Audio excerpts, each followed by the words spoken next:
Greetings everyone, welcome back to my channel मेधुनव classes. बेटा, आज हम डिस्कस करेंगे इंग्लिश के पेपर में आपका टाइम मैनेजमेंट कैसे रहेगा, क्योंकि आप बच्चे कंफ्यूज हो जाते हैं कि पेपर इतना लेंदी है, मैम इतना बड़ा पेपर आया था। तो देखो, लैंग्वेज का पेपर है, ऑब्वियसली बड़ा तो आएगा ही, लेंदी आएगा ही। तो उसमें हमने क्या करना है, टाइम मैनेजमेंट करनी है। देखो बेटा, सभी को जो पेपर मिलता है, पेपर से पहले हमें जो 15 मिनट्स मिलते हैं रीडिंग के, तो वो आपने ये देखना है कि जो ये 15 मिनट्स हैं वो हमने कहाँ लगाने हैं। जो ये 15 मिनट्स हैं, सभी बच्चे ध्यान से देंगे। जो ये 15 मिनट्स हैं, ये आप सभी लेटर राइटिंग को रीड करने में, एनालिटिकल पैराग्राफ को रीड करने में इन 15 मिनट्स का यूज़ आप करेंगे। वो क्यों? क्योंकि जो लेटर राइटिंग है और जो एनालिटिकल पैराग्राफ है, वो आपको क्वेश्चन के अंदर ही उसका आंसर आपको मिल जाता है, और सभी को एक फिक्स पैटर्न होता है कि आप इसको करें। हाँ, तो उसमें ज़्यादा टाइम नहीं लगता, ठीक है। और वो थोड़ा सा लेंदी होता है पढ़ने में, और जब आप उसकी एकदम से क्विक रिकैप अपने दिमाग में बना लेते हो, तो फिर पेपर करने में बड़ी आसानी होती है। कई बार तो ऐसा होता है कि पेपर खोलते ही सबसे पहला मन करता है कि मैम सबसे पहले हम तो क्वेश्चन नंबर जो हमारा 4 आएगा लेटर राइटिंग, वही अटेम्प्ट कर दें, और फिर क्वेश्चन नंबर 5 को अटेम्प्ट कर दें। तो ये जो आपका ये तरीका है, ये बहुत ही सही तरीका है कि अगर हम एक ये स्टार्टिंग के जो 15 मिनट्स हैं वो लेटर राइटिंग को और एनालिटिकल पैराग्राफ को रीड करने में लगा देते हैं, और जब पेपर स्टार्ट करते हैं तो हम सबसे पहले ये भी अटेम्प्ट कर सकते हैं लेटर राइटिंग, एनालिटिकल पैराग्राफ। लेकिन आप सभी ने ध्यान रखना है कि जो ये लेटर राइटिंग है और एनालिटिकल पैराग्राफ है, दोनों के दोनों को आपने विद इन 40 मिनट्स कंप्लीट कर देना है। 40 मिनट्स, ज़्यादा से ज़्यादा 45 हो सकते हैं, ठीक है। इससे ज़्यादा टाइम इसमें आपने नहीं लगाना, और इससे ज़्यादा टाइम आपका इसमें लगना भी नहीं चाहिए। उसके बाद जो हमारा टारगेट है वो आता है हमारा लिटरेचर पोर्शन का। आप जो लिटरेचर पोर्शन है वो फटाफट से आपके दिमाग में बहुत सारी चीज़ें होंगी, बहुत सारे कॉन्सेप्ट्स होंगे, बहुत सारी स्टोरी होगी, और जो भी आपके दिमाग में होगा वो आपने, क्योंकि जो ये लिटरेचर पोर्शन है ये आपका 40 मार्क्स का आएगा, तो आपने फटाफट से वो सारा का सारा जो भी दिमाग में आपके चल रहा है सारा पेपर पर उगल देना है।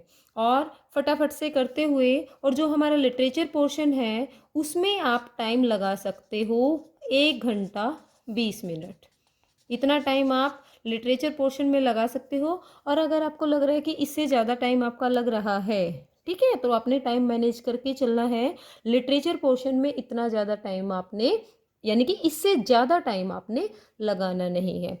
फिर हमारा बचता है अनसीन पैसेज।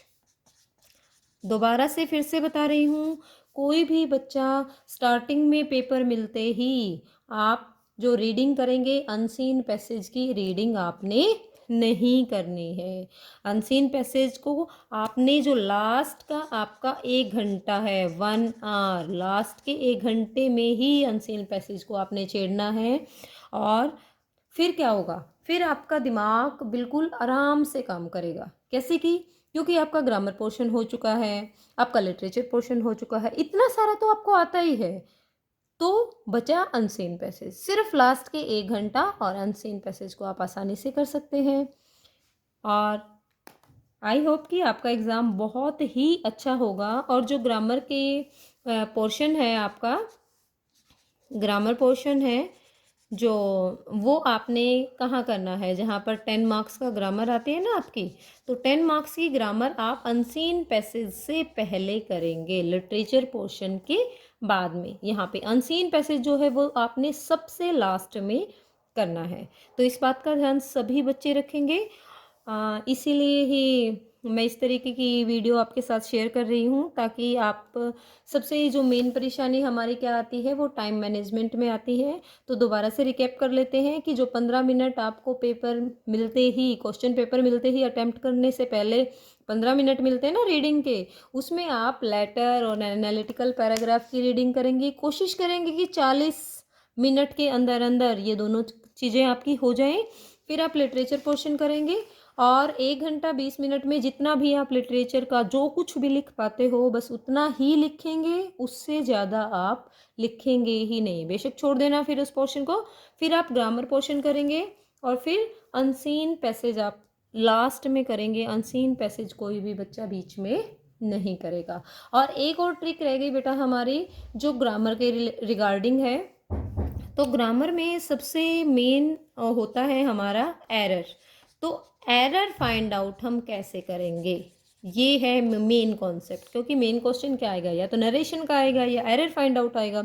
तो एरर फाइंड आउट के लिए दोबारा से फिर से बताती हूँ, क्लास में भी कई बार बता चुकी हूँ कि जो सबसे पहला काम आपने क्या करना है, सबसे पहला काम आप सब्जेक्ट देखेंगे कि वो सिंगुलर है या प्लूरल है। उसके बाद जो दूसरा काम है वो आप वर्ब देखेंगे, क्या सब्जेक्ट के अकॉर्डिंग लगी है वर्ब।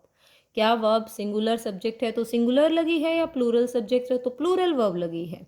उसके बाद थर्ड आपने क्या करना है, थर्ड जब भी जॉइनिंग वर्ड होता है वहाँ पर टू दिया है तो टू के बाद देखना है कि क्या वर्ब की फर्स्ट फॉर्म आपने देखी है, क्या वर्ब की फर्स्ट फॉर्म है।